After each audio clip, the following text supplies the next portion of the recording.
আসসালামু আলাইকুম প্রিয় দর্শক। অনেক আগের দলিল অর্থাৎ ৬০ সালের, ১৯০০ সালের, ১৯৪৭ সালের, হ্যাঁ, ১৯৭৩ সালের এই দলিলগুলো আপনি কিভাবে পড়বেন? আপনি একজন সাধারণ ব্যক্তি, অ্যাডভোকেটও না, একজন উকিলও আপনি মুহুরিও না বা একজন দলিল লেখকও না। তাহলে আপনার ইচ্ছা জাগছে যে এই দলিলগুলো আমি আসলে একটু পড়ার চেষ্টা করব। তাহলে কিভাবে পড়বেন? কোন কোন জায়গায় টাচ করলে আপনার পুরো দলিলটা পড়া হয়ে যাবে এই বিষয়টা নিয়ে কথা বলবো আমি অ্যাডভোকেট আতিউর শিকদার, ঢাকা জজ কোর্টে প্র্যাকটিস করি নিয়মিত। অ্যাকচুয়ালি একটা দলিলে আমরা যদি যখন দলিল দেখি পুরো দলিলটা পড়ার প্রয়োজন হয় না। কয়েকটা জায়গায় আঘাত করলেই, কয়েকটা জায়গায় ফলো করলেই পুরা দলিলটা পড়া হয়ে যায় যে দলিলের ভিতরে কি আছে।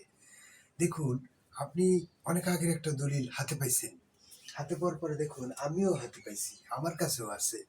আপনি এই দলিলটি দিয়ে যখন পড়তে যাবেন আপনাকে ১ সপ্তাহ ২ সপ্তাহ ঘুরতে হবে যে আমি কোন জায়গা থেকে শুরু করব আর কোন জায়গা থেকে শেষ করব। দলিলের হাতের লেখা খুবই বিশাল, বোঝার মতো কোনো অপশন নেই। এ কারণে আপনি এই দলিলগুলো আমি সহজে একটা টেকনিক দেখাই দেব যে যদি আপনি এই টেকনিকটা অবলম্বন করেন আপনি নিজেই ঘরে বসে দলিলগুলো পড়তে পারবেন। খুবই সহজ। দলিল পড়া আহামরি অনেক কঠিন না। কি কি বিষয় অবলম্বন করবেন দেখুন। একটা দলিল পুরানা যখন একটা দলিল নিবেন তখন আপনি সর্বপ্রথম দেখবেন দলিলটা কি দলিল। দেখুন লিখে রাখবেন যে ১ নাম্বার দিবেন। ১ নাম্বার দিয়ে লিখে রাখবেন দলিলটি কি দলিল। বোঝার চেষ্টা করবেন কি কি হতে পারে। সাবকবলা দলিল হতে পারে, দান দলিল হতে পারে, হেবা দলিল হতে পারে, ওসিয়তনামা দলিল হতে পারে, আপনার এই এই সমস্ত যে কোনো একটা এইখানে লেখা দেখবে, অথবা এওয়াজ বদল দলিল হতে পারে। এই সমস্ত দলিল এইখানে আপনি এই ৩-৪ লাইনের মধ্যে আপনি দেখতে পাবেন যে কি দলিল। এখানে লেখা থাকবে সাবকবলা দলিল অথবা দান দলিল অথবা এওয়াজ বদল দলিল। এই এওয়াজ বদল দলিল লিখে নিলে এওয়াজ বদল দলিল নাম্বার কত। সবচেয়ে ভাইটাল একটা বিষয়, যদি মূল দলিল হয় তাহলে দলিল নাম্বারটা এখানে থাকে, আর যদি সার্টিফাইড কপি হয় তাহলে দলিল নাম্বারটা ডান পাশে থাকে। মনে রাখবেন সবসময় ক্রমিক, একটা হলো ক্রমিক নাম্বার, একটা হলো দলিল নাম্বার।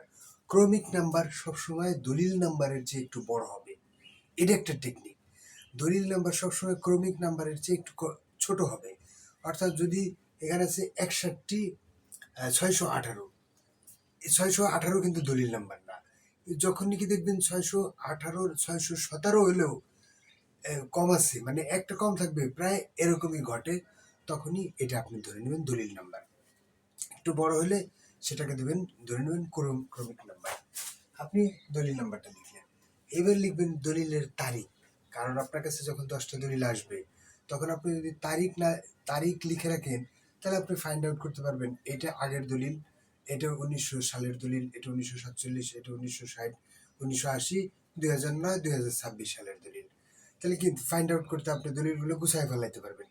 আর ১০টা দলিল যখন হাতে পাবেন ১০টা দলিল পড়ার দরকার নেই, আপনি আপডেট দলিলটা পড়লেই সব ১০টা দলিলে দেখবেন ১৫ই আপডেট দলিলে আছে।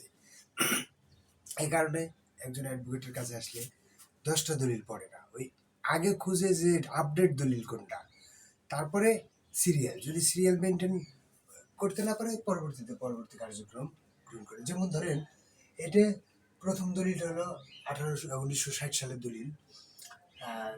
এটা কি সাবকবলা দলিল, সাবকবলা দলিল। তারপরে হলো ৭-৮-১৯৬০ সালের দলিল। দাতাকে, দাতা হলো জামাল, গ্রহীতা হলো জলিল। দেখুন আপনি কয়েকটা পয়েন্ট, ৫টা পয়েন্ট পড়লেই আপনি পুরো দলিলটা পড়া হয়ে যাবে। ১ নম্বরে কি দলিল, নাম্বার, দলিলের নাম্বার কত, দলিলের তারিখ কত, এই যে ৩-৪টা। আর তারপরে দেখবেন দাতাকে, গ্রহীতাকে, জমির পরিমাণ কতটুকু, এইটুকু হলেই শেষ, পুরা দলিল আপনার পড়া হয়ে গেছে, আপনাকে আর কষ্ট করতে হবে না। এবার দাতা গ্রহীতা দেখুন, দাতা প্রথম হয়েছে হলো জামাল, প্রথম হয়েছে জামাল। এই জামাল কি করছে, ১৯৬০ সালে জলিলের কাছে বিক্রি করে দিছে। দেখেন জলিল কিন্তু মালিক হইল, জলিল ৪৫% কিনছিল, ৪৫ থেকে জলিল আবার কি করছে দেখেন, এবার আমার দলিল নাম্বার ১৩০০, তারিখ হলো ৩-৫-৮০।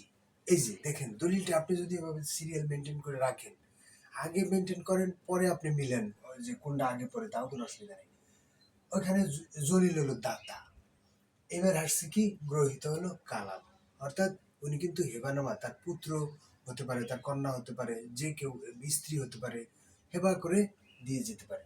পরবর্তী দলিলটা আমরা দেখলাম সাবকমপ্লা দলিল নম্বর 103, আর তারিখ হলো 3/8/2009।